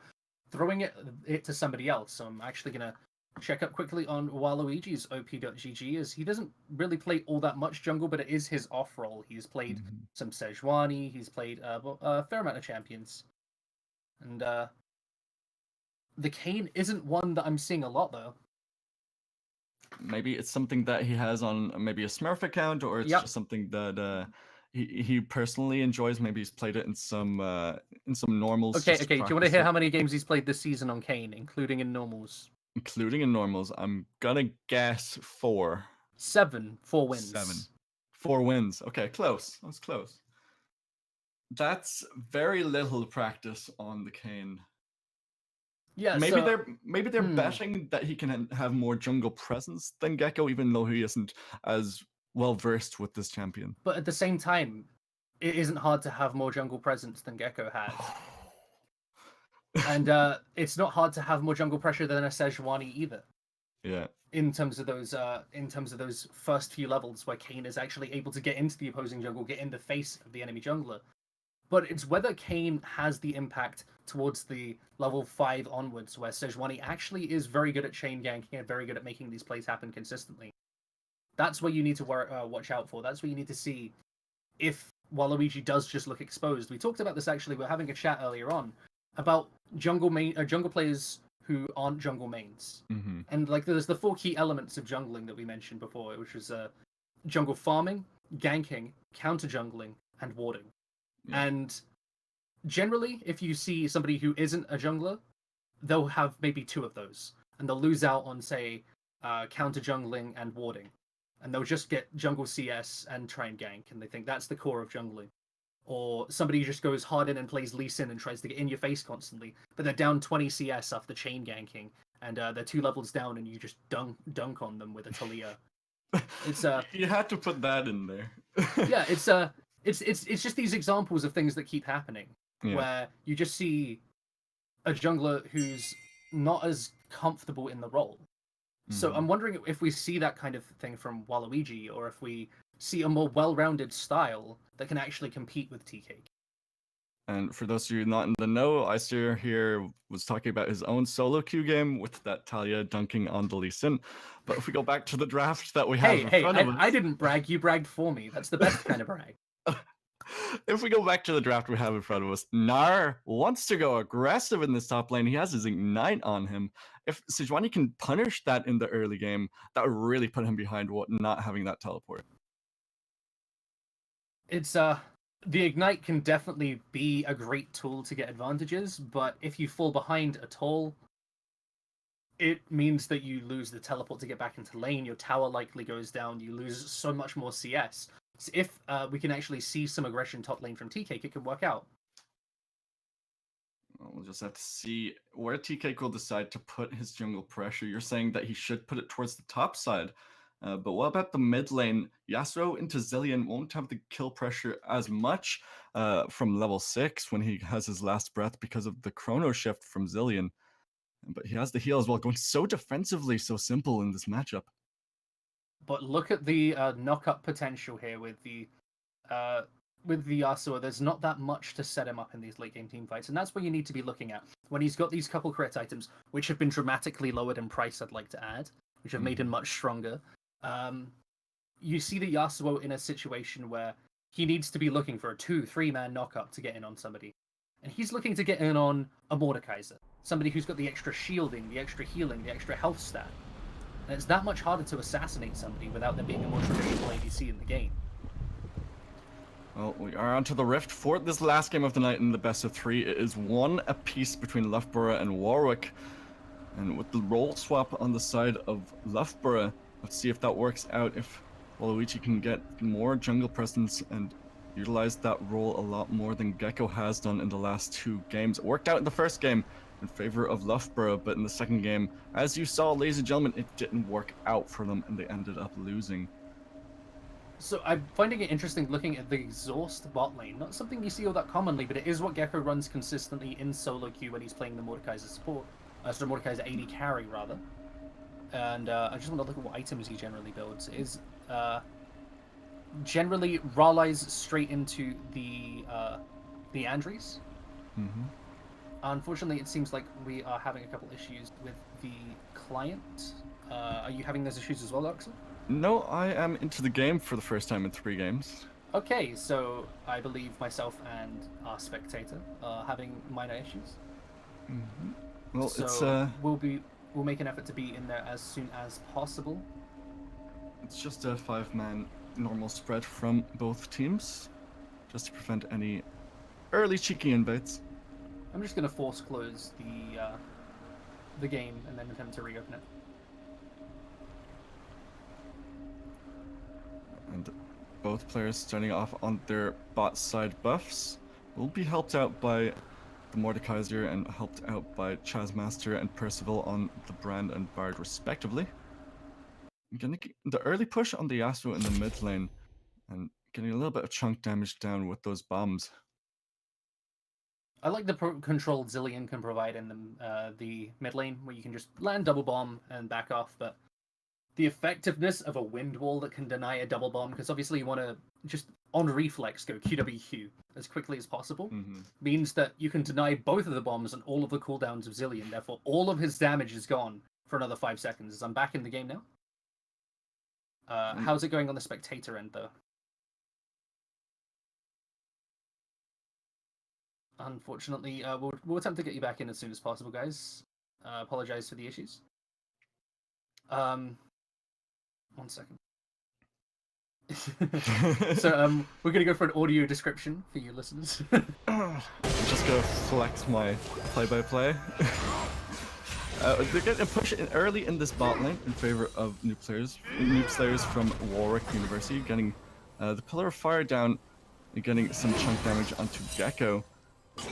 He's the AD carry, well, he's the bot laner in this position. He decided not to go for the Guardian, so he'll be going for that summon area instead for that little bit more poke damage. And Waluigi's going for the early gank, and the top side has to flash away from the knockup, well, from potential knockup later on. He burns that summoner with the gank to the top side. So, with that flash already gone from Darthong, we're seeing a better impact in the early game from the jungler of Waluigi already. He's keeping up in CS with the Sejuani, not too far behind. So simple now, he's ignited. This is pre-level 6, he has no ability to survive this. He flashes into the bomb! He gets it! that tower damage helped him out. Just over-engaged, overzealous from Eris, who burns both summoners. Heal used by So Simple still has his flash. He walked into one bomb, then attempted to flash out, landed on top of the second bomb, stunning himself in place, proccing the damage instantly, and it costs him his life. Massive misplay there from Arisu. But there's going to be So something Simple down gets at the back. bot side. Percival going to be locked down, forced to flash out of that engage actually, and misses both Qs onto Nikes. And they're not going to get any pick down here, but so close. I've got to say, though, that's a great start for Simple. Gets to go back and get the tiers and start this scaling way in advance. And Arisu, he's got a bit more of a mountain to climb now before he can start being able to assassinate So Simple, who will be level 6, you got to say, by the time Arisu wants to go in for another play, meaning that survivability's there from the chrono shift. And he's got to look now to assassinate someone in the side lane if he wants to make anything happen. Definitely where he has to look, but can he get the roams on? He has to shove in this mid lane if he wants to try and get anything done. And Nara hasn't been punished yet for having that ignite in the top lane. Darthong hasn't had to back yet either, even though the wave is pushing in against his tower. So the fact that he's gone for the ignite tells me he doesn't want to go execution as call in this game. He wants to rush a different item, or maybe go for a traditional, more tanky Gnar build. It's very strange to see somebody run Ignite in top lane. It's more to do with early aggression, where you have full pressure around level 3 mark, rather than fighting a tank towards the later stages where you're worried about him healing. It's generally a lot better stuff. Reach will be windwalled as Erisu's trying to get some damage back. It's procced. The electrocute throws out a bomb as well, just for good measure, and Bard's gonna try and get some vision around this Drake pit. Will be spotted out by a ward here, as TK is trying to make his way into the enemy jungle. You know what? It's good to see Waluigi actually doing things as a jungler. It's almost as if your role is to make an impact on other lanes. I was actually just about to say it. Even 5 minutes into the game, Waluigi has done a lot more than we saw from Gecko. I gotta say, he's done more this game than we saw Gecko do the entirety of last game. And I honestly don't mean to say that Gecko has been playing badly. He's just been playing a very passive style on champions that you shouldn't be playing a very passive style. That's a lot of damage onto Darthong in the top lane with that hyper proc. They will be spotted out on a ward respectively on both sides. These junglers around the mid lane, around the dragon pit a bit, and bot lane's gonna wander up, maybe try and collapse onto the Zillion, onto Waluigi perhaps as well. Nothing's really gonna happen here yet. You can see this is where he's looking to get that kill pressure, and as we mentioned, the chrono shift is available. It's that much harder to really make anything happen. So right now, as So Simple, we're going to talk about what we talked about in the pregame here. So he's got the ability now to control mid lane, to stay alive. We said he needed a safer matchup. What's safer than you can't kill you in the Zillion? That is exactly it, and once the heal comes online as well, he might even need to use that chrono shift to keep himself alive. You have to have a lot of pressure from the jungler and mid laner in this mid lane to try and kill you in the Zillion. And bot lane is going slightly in favor, actually, of Waluigi with Gecko on this Mordekaiser pick. Oh, love the slow as well. That's an effective exhaust right there. Yeah. And the stun, this is so good. This is so much of a better lane we're seeing from So Simple. He's controlling it that much more effectively. He's wave clearing quicker than Arisu can. And, this is the first time in 3 games we're seeing So Simple start to win a lane matchup. And he has that 1 kill advantage. He, as you said, is CSing much better in this lane. He seems like he feels much more comfortable on this pick, especially into Irisu, who likes to go for these assassin-based champions. We saw him on the Ahri, we saw him then on the Zed. Now he's on the Yasuo, so he's going for that full kill, just blow up the enemy mid laner and snowball from there, and can kill you in the Zillion. You gotta say as well at the same time, it's a lot more effective from Gecko in the bot lane. He's actually having a much better time. He's pushing in the ground. He's not being forced onto tower consistently. We saw the bot lane river pressure that the side of Warwick had consistently because they could push in bot lane over and over again. And that's exactly what's happened for them here. It's working wonders. And now Death by Lollipops is making me question this Ignite even more. He's gone for the Executioner's calling anyway. And generally, you want to take that Ignite into champions that... It's either you're in the mid lane or you want to take it into champions that need to heal. And with the Executioner's Calling, as you said, would the Ignite really speak Yeah. to wanting to go a different build path? Yeah, the Ignite spoke to more aggressive build path where you can forego the Executioner's Calling until later, because the moments in which you want to go in hard, you're going to have the Executioners ready to go. They want to go for a gank in the bot lane. They'll try and get something. Just gets completely denied with that Tempered Fate. Oh, nice Q. Can he get something? Knocks him back, pulls him back with the bones. That's a kill over to Gecko, but here comes the jungler. T-Cake is there. We'll get a responsive kill. The next will also be going down. That's 2 kills. Actually, he manages to flash away, flash in, double kill for T-Cake. That's a great counter gank there. That's a 3-for-1 trade in the bot side. Ends up being a really good counter gank for T-Cake. And we said he's in the right position to deny these ganks from Gecko in the last game. And now this time, he's having a lot more effectiveness as a counter ganker on the Sejuani, and this is what we needed to see from Sejuani. If I make plays, so get in the face of the enemy junglers. Right, he's down onto so simple. Does he? He has his heal available. Didn't have to heal, didn't have to ult, so looking to just control the mid lane, but you know, if Arisu surprises him here, he's pull out, so he needs to be very careful. That's an early Ocean Break going over to the side of Warwick. Uh-oh. Just the knock up. In goes Waluigi There's as the well. nice Looking slow. for Ursu, flash away. He has the help of T-Cake there, but doesn't need actually to re-engage this. And, Kane, I want to see how close he is to that Shadow Assassin form. Because Shadow Assassin is the, the Rust form, or the Darkened form, because it looked like he was Shadow Assassin there for a second. I had to check. On this it's the skin, Yeah. on this skin, it's so much harder to tell. But I assume we'll see next time he goes back to Fountain. Should have enough to proc it now. It's just like if you go for the Rust form, which is much more common, you get the bonus CC, you get the bonus survivability in fights, and you just provide a lot more for your team. If you go Shadow Assassin, generally that's why we ended up only really seeing Shadow Assassin in the mid lane as a jungler, as Kane rather. So because it's not providing any utility to your team, and that's what the primary role of a jungler is, to provide either damage and utility, or utility. And also into the Sejuani and Dr. Mundo. I'll talk about that in a second. Crystal has to flash away from the engages. Uses the Tempered Fate. That was so well done. Dodges away from the depth from below, but gets killed by the Ignite. We'll get kill credit over to Gecko as he used his flash for that engage. Chazmaster has to go golden in the bot side to avoid some of that damage. We'll still take some poke from Nikes. Sorry, from So Simple, using that airy proc Literally as well. 6v5. How are you meant to make this happen? Here we go. Waluigi here, maybe caught out. And he has the support of Dart Hong here as well. Kane can't get over the wall because of the permafrost. That's another kill going over to the side of Warwick. Couldn't even ult to try and stay alive as well, and ended up costing him his life. 0-2 now, and you're starting to see him get caught out a little bit more often. I have liked what he's tried thus far. A little bit too caught out on a couple of occasions. Death by Lollipops is caught out here. He's actually taking a lot of damage from T-Cake on his own. Misses the flail. So he won't be able to continue to engage with the help of Irisu. So it's So Simple there as backup. He's actually getting a lot of chunk damage down, even with just the Zeal and the Berserker Greaves.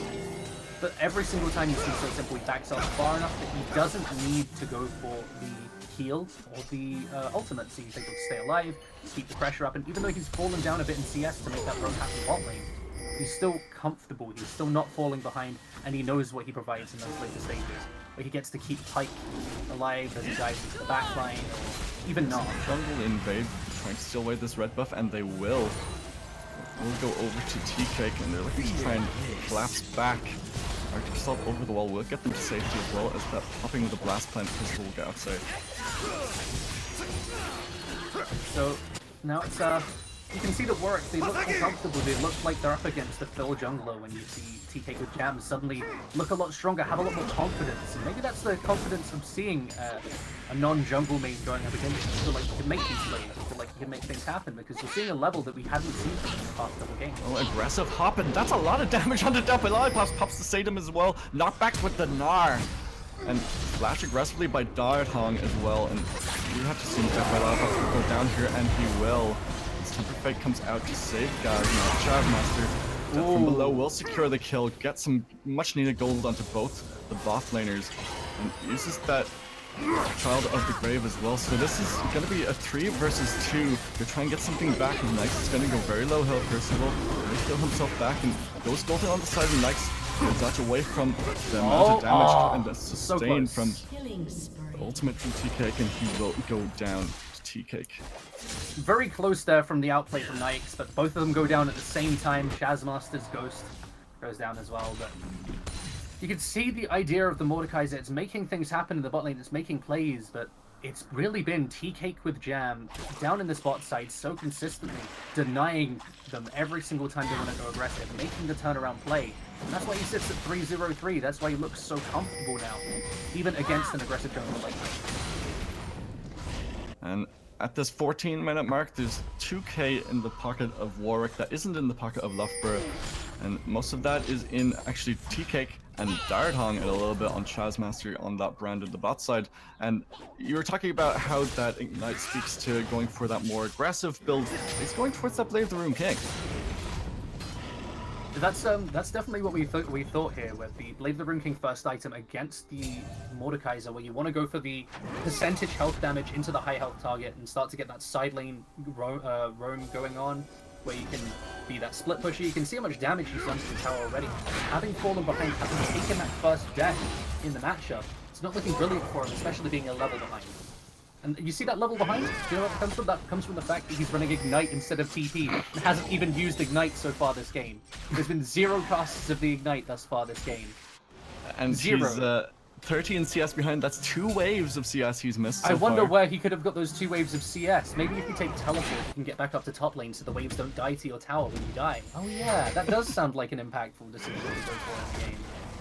So that's 1,000 extra gold in the pocket of the Mundo as compared to Death by Lollipops on this Gnar. Pops the Mega Gnar underneath his own tower, looking for a cheeky jungle invade actually by T-Cake. And will be spotted out by defensive warding in that top side quadrant, so they know that they're on this Rift Herald. Hey, who needs jungle catch-up experience when Zillion can give you that free experience? That life experience he's got as being an old man. Well, that's literally the lore point of him having that passive. It's because he's an old man, therefore he gives the rest of his team experience. Fair enough. And they're just going to trade objectives here. Rift Herald for the Infernal Drake. Better for scaling, but they're also going to get that early tower damage with minimum of 1,500 damage from that Rift Herald. So even if they get it down to half health, it's still going to do a lot of damage. And they're going to put that up in the mid lane, going to trade some tower damage back. They're going to get some dragon damage onto this bot lane tier 1. And they're going to try and crack open the mid lane. They will get the first tier tower and the first brick gold. And that's a nice Arctic Assault into the last breath. They're going to get the kill. Nice Zillion ultimate to keep him alive, but So Simple has to dodge away from the knockup. And T-Cakes were jammed. Trying to get the kill onto So Simple as Waluigi gets the kill onto Arisu on the backside. We didn't get to see it, but that's a kill for a kill. They're going to be fighting at the bot side as well, using that smite to stay alive, sustain himself a bit as Waluigi is going to try and look for the follow-up onto T-Cake with Jam. I don't here. think he can take this. He can't do it without the Warlogs. Blade's Reach comes out. Does he have the damage to try and get the kill? T-Cake with Jam. He's trying to get the execute. Arctic Assault into the whip as well. T-Cake with Jam trying to get the damage down. He's in the minions. Throws at the boomerang, doesn't actually connect. Here we go. Blast Plant, he's just ringing around the Rosie here. Gonna get some health back. Nyx is also here. Blade Reach isn't connecting. Finally, they get something onto T-Cake with Jam. Knocked back with the Bone Spear, and they're gonna shut him down. That's shutdown goal going onto the Kane now. We've got a lot of damage there for himself. It almost goes down to the Raptors on the backside of it. It's now really, that shows the strength of this edge one. This Mundo is just getting a free push in the top side. That's a tier 2 gun. That's a lot of damage done to him as well, as he can be chased down with the Executioners. Hop's sadism will be slowed down as well. Hop skipping a jump towards him. He doesn't have his ultimate available anymore. He's just trying to heal back up now. Nard against the wall. He doesn't have enough healing. He just has this Sunfire cape. Will be shut down. Gold credit going to Death by Lollipops. First kill of the game. But he got the tower and he bought the time for the rest of the team to get back onto the map. Now has the Spirit Visage as well. Zillion imparting some more knowledge onto Waluigi. And 18 minutes into the game. This game is going by so fast. They've already cracked open a tier 2 in the top side, and there's only just about 2,000, 3,000 gold between these two teams at 18 minutes. See, this is the first game where like I've seen the side of Warwick have a better early game in terms of aggression. You can see TK with Jam making more happen. They're getting into the enemy jungler's face. They're trying to force these plays. The bot lane's gone significantly better from Loughborough, but what we've seen is a lot more proactivity from both sides. That's what I want to see in a game. Because even if Loughborough go down in this game, I can say they've played it significantly better. They've tried to make things happen. They've tried to gain advantages and didn't just let the game slowly slip away from them as they bled out. That is exactly it, and I think it's up to having Waluigi on this jungle role because of the lacking proactivity, the lacking aggressiveness from Gecko in the last couple of games. It's really put them behind and spelled disaster for the side of Loughborough. And if they can win this series, they will keep their first standing. We're going to get a pick onto Crystal here, trying to trade one back on the side of Warwick. Can they get the damage down? We'll use that Child of the Grave to get another man helping them siege in this mid lane. They have the priority here, but they don't have the wave. You were saying it's having Waluigi on the jungle, but there's a big but to that, and it's a big shiny metal but in the form of Mordekaiser in the bot lane. Gecko looking much more comfortable, actually able to make things happen, actually able to be an aggressive bot laner who's not just shut down by the brand Morgana we saw last game. He's actually trying to make plays. We've seen that TK with Jam was able to shut it down fairly effectively. But look at him, 3-2-1. He's had an early game with some impact to it. He didn't just fall behind like he did last game, going 1-7 in the bot lane. We saw Waluigi go that last game, so definitely underperforming himself. So switching both of the underperforming roles around has worked out for them. They've not fallen as far behind, but at the same time, it's still a gold deficit, and that comes purely down to the fact that TK Jam has been playing to that whole different level. He definitely has 4 towers to nothing on the side of Warwick, and that is a lot of map pressure. Mundo is in the bot side now, free pushing on his own. He has a teleport available if he has to go to the rest of the team. And Nara is responding to that top side push, and if he backs, he only has that ignite. It's not going to help in this mid to late game if they want to go for a team fight. The game has slowed down a little bit. We saw that a pick happen in the mid lane, and since then, Warwick just had to slow it down a bit, try and gain back control of the map. See Percival getting this deep vision. This is exactly what we're talking about. Starting to gain control of the map where you can push the wave speed, and then you can make plays from there. You don't just make a play happen. You don't just go directly to where the enemies are and make a play. You push deep, you put the wards down, and then you're set up to make the plays. So you understand where the enemy is on the map. You understand where you can rotate through. You understand how and much aggression you can put in and when. And that's exactly the difference that we're seeing. And we saw Irasu pushing that wave in the top side. Now going to join his team in the mid lane. Might look for a team fight here as a 5-man unit. Nara Okay, is is in it the just bot me seeing side. this visual bug that Mundo is permanently ghosting? Yes. No, I see it as well. Yeah, That's pretty it's funny. That's permanently ghosting. Yeah. Unless this is meant to be the time warp quantum effect or something like that. I'm not 100% on it, but it's still very strange. Well, it would wear off after Yep, and 5 it or 10 hasn't seconds. worn off. Yeah, it's still there. This is simply just a bug where we're seeing Mundo permanently with Ghost on top of him. This is in a Frill Drake now. So Oh, nice hook. fly over this. That is a great bone skewer over the wall, but you hooked the Mundo. This isn't the target that you want to get. He's going to go aggressive on Gecko now, and they have the priority on this Frill Drake. They have to deal with the Mundo. He flashes away, gets the knockup from that blade. Right. Oh! Oh! They get it. They do. They steal away the Frill Drake. That's 2 Frill Drakes on the side of Loughborough now. Can he get out clean? He can. Out comes Glacier Fisher as well. They're looking for the follow-up. Zillion ult. Uses the Zillion ultimate, but he doesn't go down. He doesn't get the proc of the ultimate. Goes through the wall to get some health back. To get in, get their Feral Drake. Second and Feral Drake of the game for them to get out clean. And another Baron, another buff stolen. It was the Baron last game. This time it's the Dragon. And the Very turnaround soon. went aggressively here, and he's gonna go down. Waluigi picks that back up for himself. They're gonna take out T-Kick as well. Death by Lollipop picked that up. That is over aggression from Warwick. And look at how the game sits now. With it's still 2k down, but they have the jungler gone. They have the mid laner gone, the 2 key threats, and now they can look to pressure Baron. They are onto the Baron now, and nothing really can be done. They can try and steal it, It's Chazmaster, Dardhon, and Percival that are alive. They don't have a smite. They need to try maybe temper their fate here. Force the flash away by Chazmaster. It's down to 5,000. We'll use that temper fate to stall time. And 4 seconds left on T-Cake. They're going to try to take the fight here. So Simple is taking a lot of damage. Has to use this on his Death by Low. Gets the kill. Death by Lollipops picks up that kill. Dardhon is so tanky at this point, but Death by Lollipops and the rest of the team are on his trail. We'll get the knock up here, and Dardhon will eventually go down. Can he get the blast plant? He will, but it's still in the team. Waluigi will pick up that kill, but T-Cake with Jam is back alive, so they're back away from this Baron. But they got 3 kills on the backside of it. They got a big gold swing, and now Waluigi, even when he's in this fast form, has so much damage, and you can see the knockups and how many knockups were allowed to land there. Provided a lot to his team, provided the time for his team to do the damage and lock down multiple members. So although they don't get the Baron off the back of that, they get the tower top lane, they get a couple kills, they get the tempo in their favor, where they think they can win team fights. They get the mental acuity back into the game. And they have the push in the top side. You said they got the tower. Look at that gigantic minion wave. And Arisu is going to respond to that, going to get a lot of gold from it. They're going to get another They tower. lose the mid lane tower just off of not clearing the way.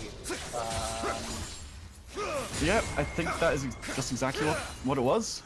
I mean, if you're contesting Baron buff and you're rushing it, you're rushing towards the Baron, you ignore the top lane wave. Yeah, completely understandable. If you are backing away from Baron and you just let the mid lane wave take your tower, that's an issue. That's an issue of map awareness. And if we look at some of the items that are starting to come online, starting to get those 2 item power spikes, as Nara has his Blade of the Rune King, and he has that Black Cleaver as well. Leandries and Rylai's for Gecko on this Mordekaiser. And I'll talk about that again in a second, as T-Cake gets hooked in by the Bone Skewer. He has to try and get out. Will be slowed up by So Simple, but responding by Percival, getting a lot of chunk damage. 2 hooks in a row! Not where you want to be if you're T-Cake with Jam. That's the jungler down. They're gonna have priority mid lane. Child of the Grave as well. This is a 6-man unit be able to push in the mid lane. After going 3-0-3 in the early game, look at T-Cake with Jam now dying 3 times in a row. This is turned around from the side of Loughborough, and it is off of these aggressive plays being made by Pipe, Kane, and Mordekaiser. And they have T-Cake with Jam now on their side. They're gonna crack open this mid lane, get their second turret of the game. Mundo is trying to come around for the flank. Nothing he can do with T-Cake with Jam responding as a Child of the Grave. And he has to go back to his fountain. We're gonna get a little bit of chunk damage down in this mid lane, especially with that nice chunk damage from Death by Lollipops before he goes back. You gotta say though, with the weight, you gotta say with the upgrade that's happened in both jungle and AD carry, where both of them have had better laning phases, been more aggressive, making more happen, and the upgrade that we've had from So Simple, playing this more controlling mid laner who's been providing a lot to his team in terms of the bombs and the zoning potential there, and the revivals. They're onto Baron. They're just going to completely ignore the enemy team. They're onto the Baron. Percival is there trying to clear out some vision.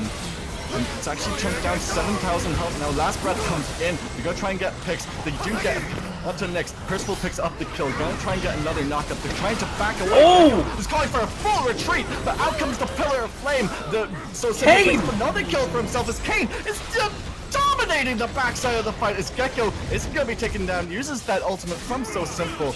Chazmaster will also be taken down. Double kill. Just tearing through the enemy lineup. 7-2 on this Kane. Trying to get another kill. Percival yet to go down. Will he go down here? Misses the Blade's reach. One more auto attack will do it. Doesn't quite have enough damage on the side of Percival to take him down. That's 3 kills onto the Kane in that one team fight. 4 for 1 in favor of Loughborough. After the start of the fight, when Nyx went down, it all looked like it was going horribly wrong, but Gecko and Waluigi 2v4 basically turned that around. This huge play on the backline from Kane gets in the Baron. That's Loughborough on Baron, the Warwick on Baron. Now Loughborough is back on the Baron, and they have nowhere to respond. T-Cake with Jam can't get there on time. 5,000 health. Gonna use the Redemption to spot them out. Won't be able to steal it with that. 1,300 health, no one there to respond except for Mundo. We'll get the smite damage. Dardhon is just gonna go down for his trouble for face checking into the Baron. It took 5 members. We have the Child of the Grave as well, so we have Dardhon on their side for the next minute or so. And you know what? Yeah, Nock killed him with the Ignite. Yay! Hey! But that Baron buff is so crucial here. Like they were able to deny the Baron buff from the side of Warwick and get it back themselves. And this is really good play here on the Kane from Waluigi. And this doesn't look like a guy who's played 7 games of Kane. This looks really impressive, and the way he's been able to shut down. Is he going to steal this one as well? Not this time. They will not. It goes over to the side of Warwick. Oh, the healing! Pass onto TK, gets some heal back. Tempered Fate locks down 2. Uh-oh. Breath comes in as well as the Glacial Prison. Arisu, is he gonna go down? They pick up the first kill of the fight. That's gonna be another kill. Warwick's starting to bring this back. Flashes aggressively with the Arctic Assault. Death by Lollipops is gonna go down here as well. Actually waiting for the proc of the Zillion ultimate. Knocked into the wall with the Gnar. Gonna try and trade something back. Death by Lollipops picks up his 5th kill of the game. Percival almost goes down. So Simple is the target. Arisu is trying to get the damage down, but in comes Nyx. He will go down to So Simple. As Loughborough are cleaning up this game. Even after they get the 900 gold shut down onto Waluigi, it still ends up being a 2-for-2 fight. They get 2 Baron buffs, but a huge wave topside is coming. They need to get up there as soon as possible. And it will be responded to by Darthong in that top side on the Mundo. They have to push in the bot side as well, so they're splitting up the map now.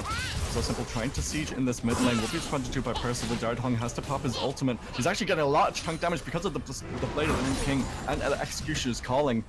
They force the ult out and just get him to back away though. Percival is there to try and help him out. That's another Zillion's tier pushing 2 mid. in the mid lane. So Simple picks that up. He has the push of the Baron empowered minions. Someone has to respond. It's gotta be 3 responding to this mid lane push for the 1. Get out clean. They hit it on 2 fronts there and they get the tower. Look at this 1.5k gold lead now. But that dragon contest was really what's saved the game. The fact that they got the good team fight, they got Waluigi out of position and the rest of the team couldn't collapse. And as they all funneled down the line, Arisu landed that multi-man ultimate to help turn the team fight. Still only netted them a 2-for-2 even when it went so perfectly. And that's looking pretty rough for the side of Warwick. But it's not all over yet. There's only about 2,000 gold in favor of Loughborough at this point, even though the KDAs kind of spell something different. 21 kills to 12 30 minutes into the game. If they can get another couple of team fights in their favor, they might be able to turn it back around. They have push on the bot side, needs to be responded to by someone unless they want to go all in this mid lane. And GA has been picked up by Arisu, so Arisu can go hard or go home in any of the Zoning team them off fights. from the bot lanes. They want to force this wave up. They want to play here as they pull bot over the wall. Ooh, that's a nice 2-man stun. Last breath. Out comes the Glacier Prison as well. This is the fight that they want to get. As Arisu gets another kill for himself. And gets the knock back, knock up, knock out. And that's a double kill. Emperor Trespass comes down. It's not gonna be enough. Procs the GA, Waluigi. Oh, Gnar ult! Actually be taken out. Gnar ult against the wall. Death by Lollipops is gonna be taken out as well. Picks out the Astro. Can he do enough? Death by below. Can he proc it again? Come on! You have more execute damage. He can't get it done. Double kill down. He missed the kill on the first one and couldn't get the reset on it, and that does end up being the 5-for-2 team fight. And they picked up Zillion right at the start, and we can see now the control that Zillion provides in the team fights. When you remove him as quickly as that, you remove the revive passive, and it becomes that much harder to make things happen. And also, the GA pop from Arisu, you gotta say, as soon as he gets it, the first time you see him in a fight, it gets popped, and now, I was gonna talk about this, not had the recurve bow. I was wondering what it was going into. It is the Gwynsu's Rage Blade. So, looking to proc that Blade of the Rune King more often with the on-hit, looking to get that more AP for the hyper damage. This is much better at chasing down a Mundo. It's much worse for the team fight. We're seeing them focus a lot more on that team fight than side lane. Which I was just about to mention. We've seen it in the LCK, going for that Rage Blade, but that's all when you want to put your Gnar in that side lane, want to go for that split push. I just said they want to go for these team fights, so it seems to be a little bit of lack of coordination between himself and his team at this point. But do you know what that also was? It was before the Rage Blade nerfs, where they nerfed the AD you get on hit from 5% to 2.5%. So it's significantly worse than it was back then. All it does is double the on hit for the Blade of the Rune King. That's pretty much all it does in like the on hit from the Piper and the Blade of the Rune King. That's to shred through a tank in mini Gnar form.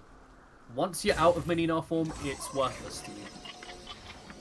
Next Drake will be up in a minute 30. It will be a Mountain Drake. Minute 52 for the burn. So those will be the next two objectives that they want to test. And they're going for the team fight instead. Use the Glacial Prison, just waiting for the Chrono Shift to time out before they pick up the kill into So Simple. There it is. It has timed out. Will he be able to pop away? He will. Nar on the backside will pick up a kill. Goes courtesy of Gecko, I should say. Arkansas over the wall trying to get away. And that's a nice last breath onto Waluigi. Umbo Trespass to try and get some health back. We'll try and shred out TK with Jam. Trying to turn the tide of this fight. Irisu has to flash away. No one, actually one person only goes down either side in this team fight. Mundo's still full health. And Death from below picks up a kill onto Irisu. Gonna try and get some health back as Waluigi is chasing Percival. Diving Mundo underneath this tower. Stops disaster, but pops that stopwatch. Stays alive. Percival will go down. This is another team fight win for Loughborough, and that's an ace coming through for one death. Holding the stopwatch all game, kept him alive, able to juggle that tower aggro perfectly, and they're going to get this bot lane tier 2. They're going to make it just that top lane tier 2 and the inhibitor towers remaining. We're 34 minutes into the game, so it's not hugely long death timers at this point, only about 45 seconds. It's not 55 or 60 seconds that we see in the 40 or 50 minute game, so they'll be able to come back online before they can get a full push on. But Mountain Drake has spawned. If they couple that with the 2 Infernal Drakes, and with the Blade of the Rune King and Rage Blade from the Nard, they can just shred down these towers. Baron up in 15 seconds. You gotta say though, Doxel, this is exactly what we wanted to see here from first to second, isn't it? This is a lot of aggressive plays, a back and forth series with both all of the members having their moments when they look strong, and down to these really scrappy team fights where Baron steals and Dragon steals the ball. And it's exactly what we expect of the top 2 teams in this league at the moment. It's surprising to me that we had to see a role swap for it to happen, but I'm delighted that it happened. Yeah, it did come all the same, and I gotta give credit as well to So Simple. He's been a bit exposed in the last couple team fights, but what he was able to provide in those early to mid-game skirmishes on Zillion has really made the pick worthwhile, and you can see how effectively it shut down Irisu. Just look at his score, and it tells you everything. Yeah, and it really hasn't allowed Irisu to come online in this game. Hasn't looked as convincing as the last 2 games. They're onto the Baron though. And see another steal. Jam get another steal here. They're kind of hedging their bets here. They don't want to fully commit to this Baron. Darthong gets knocked back by the Bone Screw, gets the double bombs for the stun. They're looking for to fully commit to this now as he gets empowered movement speed. Gets a knockup with the Blade Reach. Irisu is here, gets a knockup. Does he want to engage? He doesn't. He doesn't want to use that. They forced the Mundo ult out. They forced out the Mundo ult. They can back off, they can reset, and they can go back towards Baron. Start this again. The Darthong, without his ultimate, is that much easier to kill. We have to push in the top side, push against them in the bot side. Darthong is actually taking a lot of damage. Oh, the flash! Flashed away from! Will he get the damage down onto Darthong? He's with the rest of his team as Knight is actually caught out here. Will there be the collapse? There will be! He has his GA back online now. It will be proc. Doesn't have the backup of the rest of his team. He will be knocked up. He still gets out! He actually gets away! What? There's no follow-up from the rest of Loughborough! And gets the knockup, gets the kill onto the Astral as he goes in without the rest of his team available. Uses his Ignite. He doesn't have his flash available, and they're getting so many stuns left, right, and center. Death by Lollipop gets his 8th game kill. And Death by Below comes in, doesn't quite enough to secure the kill. They're onto the inhibitor. Nyx is very low here. Darthong doesn't have his ultimate. This could be the game! He got it as he died. This could spell the game. They get the inhibitor in the mid lane. 4 kills to nothing. And they only have TK Quick Jam available for to try and defend this. This is probably the game. He doesn't have his ultimate even. They're just gonna try and pad those KDA stats. He will go down. 33 kills to 18, 37 minutes into the game. The ace comes through, and the win, the 2-1 win for this series, goes through to Loughborough. And with the role swap, it works out so effectively. Waluigi has an amazing game on the Rust form Kane. Gecko provides a lot on this Mordekaiser as well, you have to say, with the early game aggression that he was willing to provide in the lane. The ability to shut down Chazmaster. All of the aggression from that bot side of the map, all the aggression from the mid lane was denied effectively. So Simple on this Zillion. All the members showed me another level in this game. All the members stepped up when necessary. When it came down to it, they proved why they're the #1 team in the league. They definitely did, and we were questioning Death by Lollipops with that Ignite in the top lane, and that was build that we didn't expect of him. But then he went 10-2. He actually, as you said, everyone on the side of Loughborough stepped up in this game. TP's still better. It was a little lackluster in the last couple of games, but he still came out and he did his best. And When you literally rush Executioner's calling, TP is always better, but that's besides the point. Really well done by Loughborough here to get back into the game after having a little bit of a rough mid-game phase. You have to say it looked like Warwick were in control, but they make the plays around Baron, they get back into it, and Waluigi was so big in these fights, and as a role swap jungler, I have to give him so much credit. Even through the early game prowess that T-Cake with Jam showed, once he started to get picked off, it all fell apart. Think of it this way. He started off that game 3-0-3. From that point onwards, he went 2-7-3. 2-7-5, rather. And that's a terrible scoreline after the early game ability that he showed.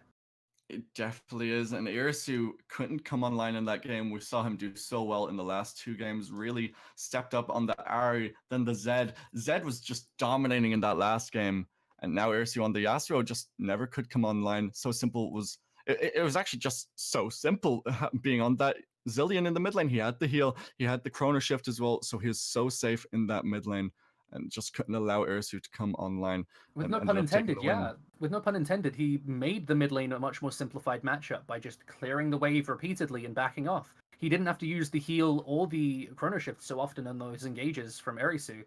And the first engage of the game, Irisu just killed himself.